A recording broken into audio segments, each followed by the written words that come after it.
হাসান বসরি বললেন, মারে এশার নামাজ পড়ে 4 রাকাত তুমি নফল নামাজ পড়বা, কিন্তু এই নামাজের একটা নিয়ম আছে।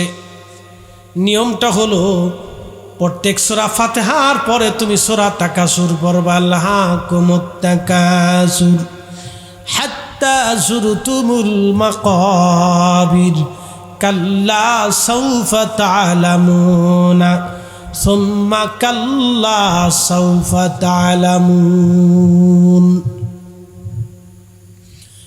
এই সূরা তুমি পড়া, 4 রাকাত নামাজ তুমি এইভাবে আদায় করবা মা। তাহলে বোঝা গেল কি? শোনেন, আর নওয়াফিল, নফল ইবাদত ছাড়া আল্লাহর ওলি হওয়া যায় না। নফল ছাড়া আল্লাহ বলা হওয়া যায় না। নফল ছাড়া কেউ আল্লাহ পায় না। নফল ছাড়া কারো কলব জিন্দা হয় না। শুধু ফরজ দিয়ে কেউ ওলি হতে পারে নাই। যদি ফরজ দিয়ে ওলি হতে পারত তাহলে সুন্নতের প্রয়োজন ছিল না। সুন্নত শেষে আর নওয়াফিলের দরকার ছিল না। এই জন্য মিলাদ শরীফ আর নওয়াফিল, ফাতিহা আর নওয়াফিল, মানুষের জন্য দোয়া করা আর নওয়াফিল। আজকের মাহফিল কি ফরজ না ওয়াজিব? আজকের মাহফিল কি ফরজ না ওয়াজিব? আর নওয়াফিল অতিরিক্ত দিলেও দেওয়াটা ফরজ না। যে মাহফিল কমিটি মাহফিল করছে ওদের জন্য কি মাহফিল দেওয়া ফরজ? ফরজ না। তাহলে কি ছিল? নফল। এই নফল ছাড়া ওলি হওয়া যায় না। এখন যদি আমি এসে বলি, শোনেন, এইভাবে এই সিস্টেমে পোস্টার করে, প্যান্ডেলিং করে, তাবারুক করে, হুজুর দাওয়াত করে, সভাপতি, এই সেক্রেটারি এইভাবে নির্বাচন করে, এই পদ্ধতিতে, এই সিস্টেমে নবীর জামানাতে কোনো মাহফিল ছিল না, অতএব এইভাবে মাহফিল করা বেদাত। উন্নবাস করে এই পদ্ধতিতে, এই সিস্টেমে নবীর জামানাতে কোনো মিলাদ ছিল না, এই জন্য এইভাবে মিলাদ পনা বেদাত। মাছ কি বিয়নের মধ্যে মুজাহিদ নাম দিছে বাতিলের আতঙ্ক। আমি নাম দিছি ফাতিলের আতঙ্ক। ফাতিলের আতঙ্ক। আমার দিকে তাকা। এখন আপনাদেরকে এখন বুঝেই, যারা হজে গেছেন, যদি তায়েফে যান তো একটা মসজিদ পাবেন, মসজিদে আলী। এই মসজিদে আলীর পাশে একটা মিনার আছে। মিনারতে আগে দাঁড়ায় আজান দিত। মনে রাখেন, মসজিদে আলী মিনার আছে, মিনারতে দাঁড়ায় আজান দিত। আমি জুলাইতে আমার কাফেল আছে, অনেক হাজি নিয়ে যাবো ইনশাল্লাহ। যদি যান তো আমার সাথে যাইন, দেখাবানে। আরও কিছু কিছু জায়গা আছে মক্কা মদিনায়, ওগুলো আপনারা দেখাইতো না, বুঝাইতো না। খালি কবে এটা মসজিদে আলী, হযরত আলী মসজিদ। সুন্নি আলেমদের সাথে যাবে, কিছু কিছু দেখাই দেব, বুঝাই দিব। তো খুব মনোযোগ দেন। মসজিদে আলীর পাশে মিনারা। আমি শিখেছি মালদ্বীপ, সাগরের ভিতরে একটা ছোট্ট দেশ, 1200 দ্বীপ নিয়ে গঠিত একটা ছোট্ট দেশ, মুসলিম কান্ট্রি, 100% মুসলমানের দেশ মালদ্বীপ। মালদ্বীপে একটা পুরাতন মসজিদ আছে, ইব্রাহিম ইস্কান্দারি রহিমাহুল্লাহর মাজারের পাশে, যিনি মালদ্বীপ ইসলাম নিয়ে গিয়েছিলেন 400 বছর আগে। ইব্রাহিম ইস্কান্দারি রহমতুল্লাহ মাজার শরীফের পাশে একটা মসজিদ আছে। মসজিদের একটা মিনার আছে, সে 400 বছর আগে যেভাবে বানানো ছিল ওটা ওইভাবে এখন আছে। ওই মিনারের উপরে দাঁড়ায় আজান দিত। আমি গেছি মালয়েশিয়ার মালাক্কাতে, চাইনিজদের প্রথম মসজিদ দেখার জন্য, 400 বছর আগে বানানো মসজিদ। মসজিদের পাশে বিরাট একটা মিনার আছে, সেই মিনারাটা এখনো দাঁড়ায় রয়েছে। ওই মিনারার উপরে উঠে মুসলমানরা আগে আজান দিত। প্রশ্ন করি, জবাব দিবেন, এখন আজান কোন জায়গা হয়? জোরে খান না ঘুমাইছে আপনাদের?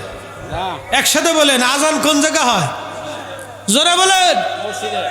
তো মসজিদে 1450 বছর ধরে ইসলামে আজান দিল মসজিদের বাইরে, তো ভিতরে হান দিয়েছেন কে? এই বেদাত চোখে দেখেন না?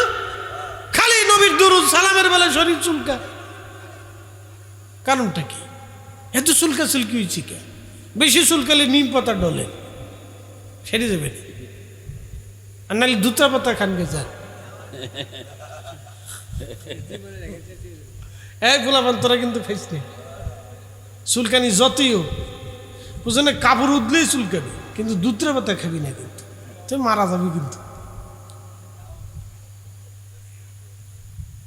বেশি যদি চুলকে তো দুধের পাতা খা, অসুবিধা নাই। 1450 বছর পরে মুসলমান আজান দিল মসজিদের বাহিরে। এখন আপনি আজানে ঢুকলেন, মসজিদের ভিতরে মাইক পাইয়া, সুবিধা পাইয়া মসজিদের ভিতরে দাঁড়ে আপনি আজান দিলেন। হযরত বেলাল আজান দিল মসজিদের বাহিরে, আপনি ঢুকলেন মসজিদের ভিতরে। এই বেদাত চোখে দেখলেন না, শুধু নবীর দুরুদ ও সালাম, ফাতিহা, দোয়া, মিলাদ, মোনাজাতের বেলায় গেলে আপনার বেদাতের চিল্লে চিল্লি। তার মানে বোঝা গেল ডালমে কুচকালা হে, কোনো সমস্যা আছে। আমরা সুন্নিরা থাকতে নবীর জমান, আমরা সুন্নিরা জিন্দা থাকতে খোদার জমিনে নবীর দুরুদ বন্ধ হতে দেব না। কথা বলেন ঠিক না বেঠে? হাত উঁচু করে বলেন ঠিক না বেঠে? আল্লাহু আকবার, ইয়া রাসূলুল্লাহ, ইয়া গাউসুল্লাহ। জমিন কার? আল্লাহ। আসমান কার? আল্লাহ। বিধান চলে কার? তো আল্লাহ বলছেন ইয়া আইয়ুহাল্লাযীনা আমানু, ও ঈমানদার, সাল্লু আলাইহি, ওই নবীর শানে দুরূদ পড়ো। কারো ব্যক্তিগত ফতোয়ায় আমরা দুরূদ বন্ধ করব না। কথা ঠিক আছে নি? ও সাল্লিমু তাসলিমা, সালামের মতো সালাম দাও। কারো ফতোয়ায় আমরা নবীর সালাম বন্ধ করব না। এই জোরে বলেন ঠিক না বেটে? খোদার জমিনে সূর্য উঠে খোদার বিধানে, তো দুরুদ ও সালাম চলবে খোদার বিধানে। এক কথায় শেষ। আমরা এখানে দ্বিতীয় তৃতীয় পক্ষ কোনো মোল্লা মুন্সি চিনি নেই। মুসলমান ভালো করে শোনেন, আমি ওয়াজ কোন জায়গায় রাখছিলাম, ওইটা করে তারপরে জিকির করা। রাত বেশি হয়ে গেছে, বাপরে বাপ, কত রাত হয়েছি রে, রাত 1:30 বাজে। ওই তো নি চলবো নি আর একটু? আচ্ছা চলো, কথাটা শেষ করে দিয়ে যায়। 4 রাকাত নামাজ। কয় রাকাত? 4 রাকাত। কি সূরা দিয়ে? সূরা ফাতিহা আর সূরা তাকাসুর। সূত্র আছে, সূত্র ছাড়া আপনি ইলমে মারিফাত অর্জন করতে পারবেন না। পানিতে আমি যদি সারা রাত ফু দিই তো ওষুধ হবে না, কিন্তু আবার কিছু ব্যক্তি আছে পানিতে ফু দিলে ওষুধ হয়। হয়নি? হ্যাঁ হয়, হয় হয়, সূত্র আছে। হযরত হাসান বসরি বললেন, আরে বাড়ি যাইয়া আসার নামাজ পড়ে সূরা তাকাসুর দিয়া 4 রাকাত নামাজ পড়বা, নওয়াফিল অতিরিক্ত। আর ওই অবস্থায় তুমি ওই যাই নামাজে বসে তসবিহ নিয়ে দুরূদ শরীফ পড়তে থাকবা। দুরুদ কি দেখেন, দুরূদ শরীফ পড়তে থাকবা রে মা। দুরুদ পড়তে পড়তে তুমি ঘুমাইবা। আমার রব, আমার আল্লাহ ঘুমের ঘরে তোমাকে দেখাবে, তোমাকে দেখাবে, তোমাকে দেখাবে তোমার মেয়ে জান্নাতি নাকি জাহান্নামী। একসাথে জোরে বলেন না মারহাবা। নারে তাকবীর, নারে রিসালাত। এখানে চলে আসেন, এখানে আয় না, বাকি সঙ্গে বসি, অসুবিধা নেই। এই আর কি। আসেন, আমাদের সভাপতি সাহেবের অবর্তমানে আজকের সভাপতি, মারহাবা কর। হুজুরের সুযোগ্য আওলাদ, আগামী দিনের সুন্নিয়তের রাহবার, বলেন না মারহাবা। আপনাদের এই অঞ্চলে অনেক পীর মাশায়েখরা এইভাবে সুন্নিয়তকে ধরে রাখছে। বাংলাদেশের অনেক জায়গা নাই। আমি সারা বাংলাদেশ দৌড়াই, সারা বাংলাদেশের এমন কোনো জেলা নাই যে জেলায় আমি না গেছি। বা শুধু আপনাদের এখানে না, বাংলাদেশের প্রত্যেকটা অঞ্চলে আমাকে যেতে হয়, কত কিছুর সম্মুখীন হতে হয়। তবে আপনাদের এলাকায় আসলে মন খুলে ওয়াজ করা যায়, ভালো লাগে। সুন্নি আছে, সুন্নির অভাব নাই বাংলাদেশে। লাখে লাখে সুন্নি, কোটি কোটি সুন্নি আছে, কিন্তু অনেকে জানে না যে সে নিজে সুন্নি। কি কথা কর না কে? আজকেও আমার ঢাকায়, আমার হাসনাবাদে মিলাদ শরীফ পড়তে গেছি, হাজী সাহেবের বাড়ি, 4 দিয়ে ইয়া নবী সালাম আলাইকা বলার পরে সবাই দাঁড়াইছে, মারহাবা কর না। তার কি বুঝলেন? পাবলিকে নবীরে সালাম দিতে চায়, আমরাই না ফতোয়া দিয়ে জোর করে বসেই দেখছি। কি কথা ঠিক আছে নি? আপনি পাবলিক দ্বারা করান, পাবলিক দ্বারা করান, সারা বাংলাদেশের 20 জেলার ভিতরে দ্বারা করান, আমরা ইয়া নবী সালাম আলাইকে বলে দাঁড়াবো, এর ভিতরে দেখবেন 95% লোক দাঁড়ায় যাবে, 5% বইয়ে থাকবে। ও ল্যাংড়া বসে থাকো, অসুবিধা নেই, 2-4টা তো ল্যাংড়া থাকি। কথা ঠিক আছে নি? তাহলে 95 জনই সুন্নি, কিন্তু আমরা জোর করে তার ওয়াহাবি বানাই রাখছি। কি কথা কন না কে? হিসাব করেন কে যা, 95 জনই সুন্নি।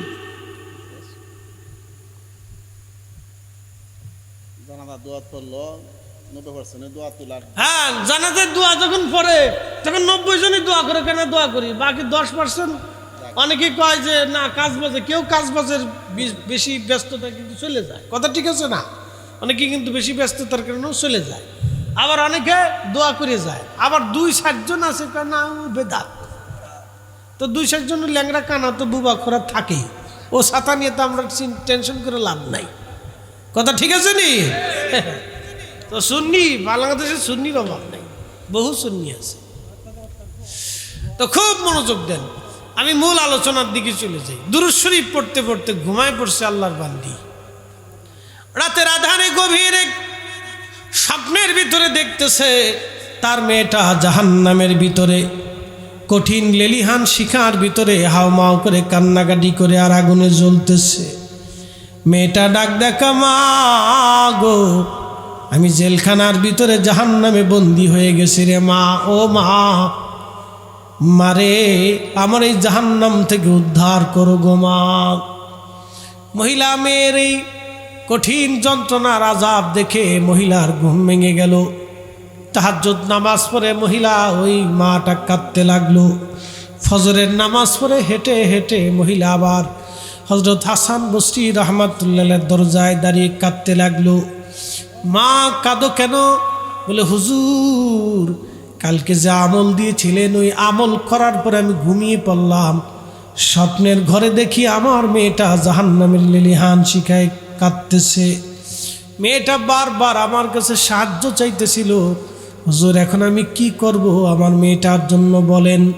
বলে মা রে, তোমার মেয়েটা জাহান্নামী হয়ে গেছে, এখন আমাদের করণীয়র ভিতরে দোয়া করা ছাড়া আর কোনো উপায় নাই। তুমি বেশি বেশি করে দোয়া করো আর বেশি বেশি করে তার জন্য সাদকা দাও, দান করতে থাকো, দেখো আমার রবের দরবারে কোনো দয়া হয় কিনা। হাসান বসরি উপদেশ দেওয়ার পরে মহিলা চলে গেলেন। পরের দিন রাত্রিবেলা আল্লাহর মহান ওলি হাসান বসরি রাহমাতুল্লাহ ঘুমায় গেলেন। স্বপ্নের ভিতরে দেখেন আল্লাহর বেহেশতের ভিতরে পরমা সুন্দরী জান্নাতের আলিশান পোশাক পরে মেয়েটা হাঁটাহাঁটি করতেছে। ডাক দিলে, নারী যুবতী, কে তুমি, পরিচয় কি তোমার? বলে হুজুর, আপনি কি আমাকে চিনেন নাই? আমি সেই মেয়েটা যার ব্যাপারে আমার মা আপনার কাছে সকালবেলা গিয়েছিল। হুজুর, আমার মা, আপনি তাকে বিশেষ আমল বাতলিয়ে দিয়েছিলেন, ওই আমলের কারণে আমার মা আমাকে জাহান্নামে দেখেছিল। হাসান বসরি ডাক দেখে, মহিলা মেয়ে, তাহলে তুমি জান্নাতে কিভাবে গেলা বলো তো? বলতেছে, হুজুর, আমরা যেই গোরস্থানের ভিতরে মা দাফন করেছিল ওই গোরস্থানের ভিতরে 70,000 কবরবাসী আছে। 70,000 কবর আছে ওই গোরস্থানে আল্লাহর ওলি। ওই গোরস্থানের পাশ দিয়ে একজন আল্লাহর ওলি যাওয়ার সময় তিনি গোরস্থানের পাশে দাঁড়িয়ে গেলেন। আল্লাহর মেহবুব নবীজির দুরূদ শরীফ পড়ে পড়ে ওই আল্লাহর ওলি কবরের পাশে দাঁড়ায়া, গোরস্থানের পাশে দাঁড়ায়া আখিরি নবী, ইমামুল মুরসালিন নবী, নূরুল আলা নূর নবী, হায়াতুন নবীর দুরূদ শরীফ পড়ে ওই আল্লাহর ওলি সমস্ত গোরস্থানবাসীর মাগফিরাতের জন্য দুরূদের উসিলা করে দোয়া করেছিল। আল্লাহর ওলি নবীর দুরূদের খাতিরে আমার আল্লাহ আমারে শুধু না আমাদের গোরস্থানের মধ্যে 70,000 কবরবাসীর সবার গুনাহ মাফ করে আল্লাহ সবাইরই জান্নাতি বানাই দিছে। না না, একটা জবান বন্ধ থাকবে না, চিৎকার মারে বলেন আল্লাহু আকবার। জোরে জোরে জোরে বুঝাইতেছি, জোরে হাত উঁচা করে বলেন, হাত উঁচা করে বলেন আল্লাহু আকবার। খুশি নি, খুশি নি? তাহলে খুশি হইলে আল্লাহ আকবার জোরে বলতে, জোরে বলেন আল্লাহু আকবার। হ্যাঁ, হাত নামান যদি খুশি হয়ে থাকেন। মিলাদে কি পড়েন? জোরে বলেন, মিলাদে কি পড়েন? দুরূদ শরীফ পড়েন না? কি পড়েননি? জোরে বলেন, পড়েননি? কিয়ামত পর্যন্ত বেদাতের ফতোয়া দিলেও মানা যাবে না। এই আস্তে কম, জোরে বলেন। কিয়ামত পর্যন্ত বেদাতের ফতোয়া দিলেও মানা যাবে। দুরুদের ফতোয়া এই চলবে। এই দুরূদ শরীফ পড়ে যত দোয়া হবে, যত দোয়া হবে, কোন দোয়া ফেরত আসে না, কোন দোয়া ফেরত আসে না, কোন দোয়া ফেরত আসে না। ও বেদাতের ফতোয়া দিয়ে আমার দোয়া খাইছে, ও বেদাতের ফতোয়া দিয়ে আমার দুরুদ খাইছে, ও বেদাতের ফতোয়া দিয়ে আমার তারাবি খাইছে, ও বেদাতের ফতোয়া দিয়ে আমার ইসালে সব খাইছে, ও বেদাতের ফতোয়া দিয়ে আমার ফাতিহা খাইছে, ও বেদাতের ফতোয়া দিয়ে আমার 14 পুরুষের দোয়া নষ্ট করছে। কথা ঠিক আছে নি? দুরুদ চলবে। এক আল্লাহর ওলি দুরুদ পড়ে গুরুস্থানের পাশে দাঁড়াইয়া দোয়া করছিল হাসান বসরির আমলে। কোন আমল বুঝাইতেছি আপনাদেরকে, বুঝে যান। ইমাম হুসেইন রাদিয়াল্লাহু আনহু যখন কারবালায় শহীদ হন, হাসান বসরি তখন বসরা নগরে। তাহলে এবার বুঝেন উনি কোন জমানার আলেম। ওই জমানাতে কবর জিয়ারত করে দুরুদ পড়ে তারপরে দোয়া করা হতো। আর আজ কি হয়েছে বেদাত? ওই যে বাংলাদেশে একদল এসে বুকে হাত পেতে নামাজ পড়ে, ওদের ফতোয়া হলো কবরে যাবেন শুধু সালাম দিবেন, আর বাদ বাকি যা করবেন, কোরআন পড়বেন, দোয়া পড়বেন, সব বেদাত।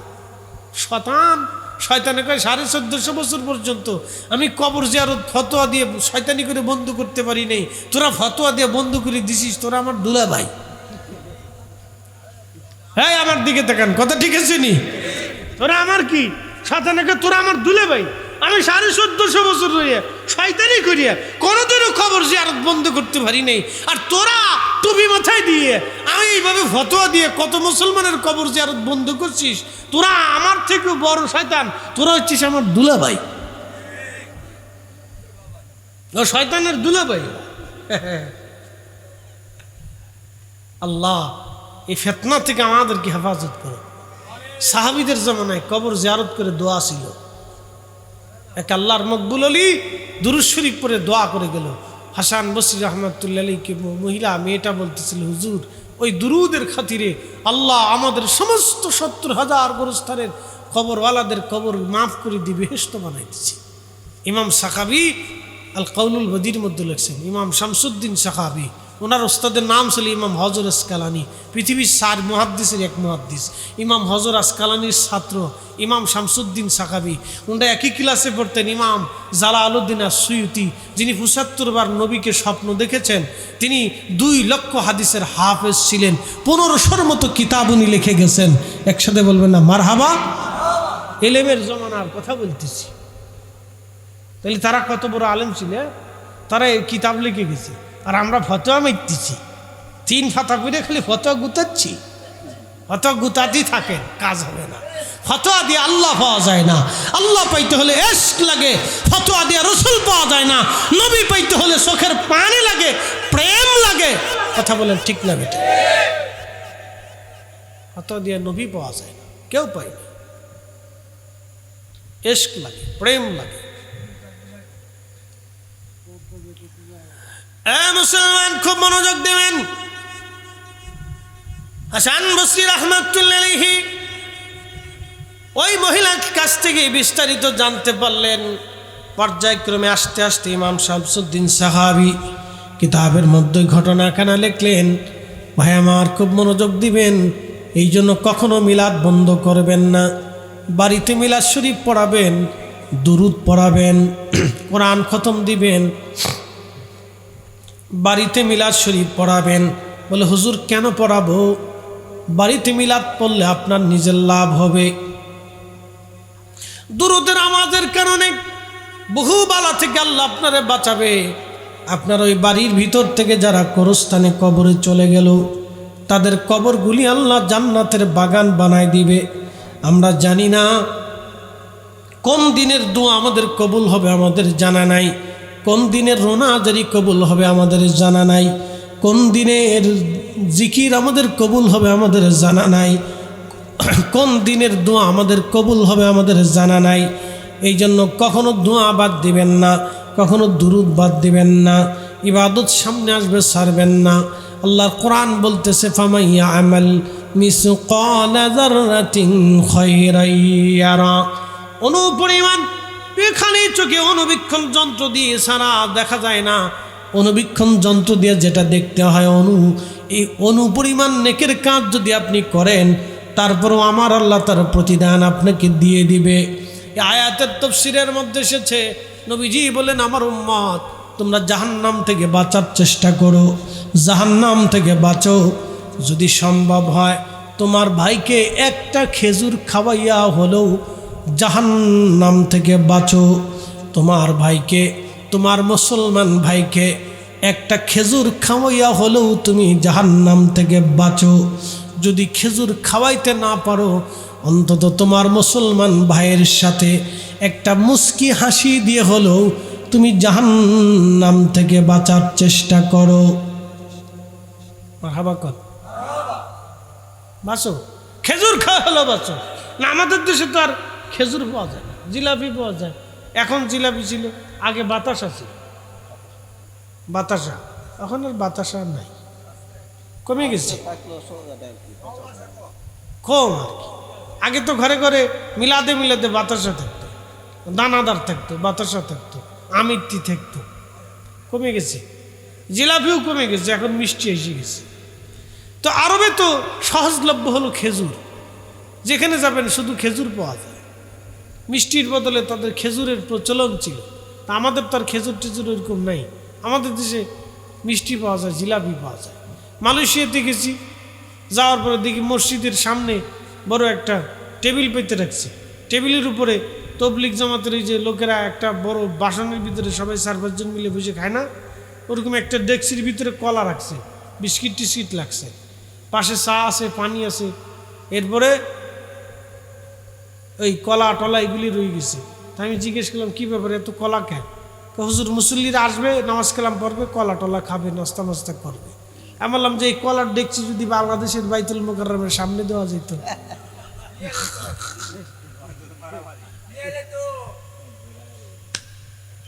কি বুঝলেন? Made in Bangladesh.